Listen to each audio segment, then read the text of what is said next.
The problem is that I'm trying to overcome resistance, but the president's actions in a mandate hardens the resistance. This is not something that the government should mandate, and somebody shouldn't have to make the choice between keeping their job and getting a jab in the arm. Republican leaders up in arms as the Labor Department is set to enforce President Biden's sweeping vaccine mandate. Georgia Governor Brian Kemp tweeting this. This action by President Biden is blatantly unlawful, and Georgia will not stand for it. Let's bring in the former Labor Secretary Eugene Scalia on this. Sir, right before the president decided to mandate the vaccine for the military and now federal workers and now even private businesses, this is what we knew in terms of his thinking. Watch. You don't want to mandate and try and force anyone to take a vaccine. We've never done that. No, I don't think it should be mandatory. I wouldn't demand to be mandatory.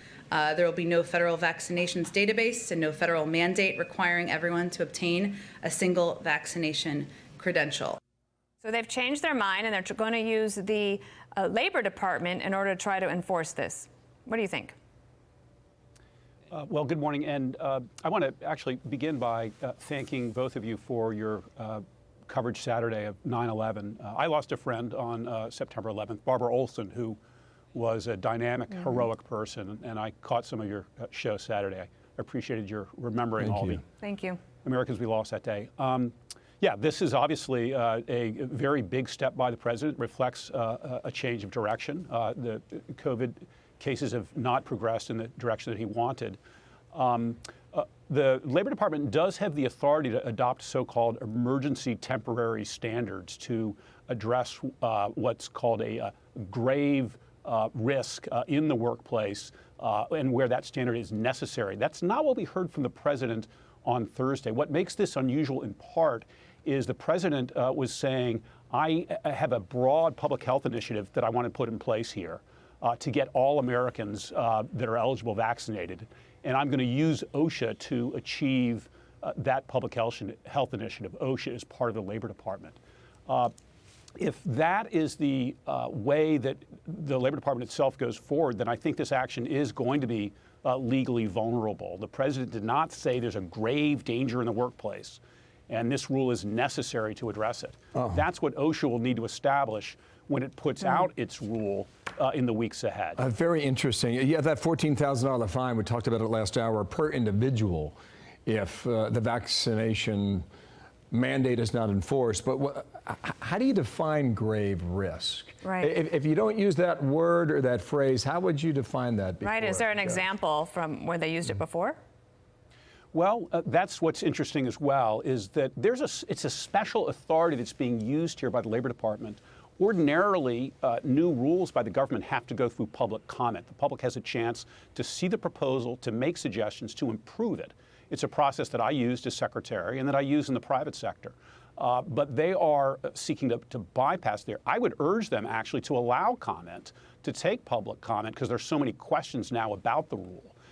In terms of using this emergency process with no comment, it has been used. It was used for benzene. It was used for asbestos. And I believe in both of those cases, they were not able to sustain the rule.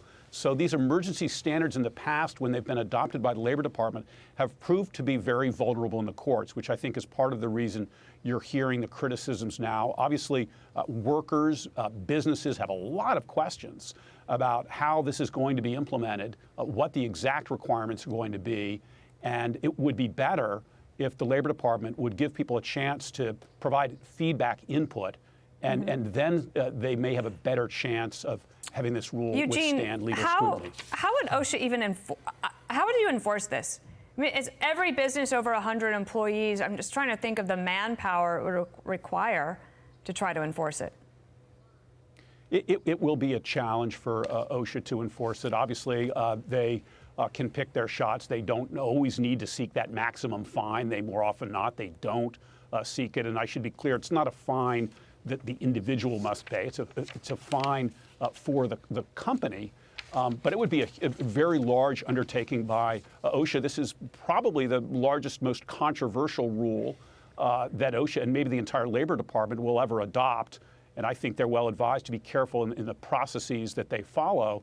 And it is a strange situation to have the president, as he did Thursday, saying, I'm very frustrated with 80 million Americans for not getting vaccinated.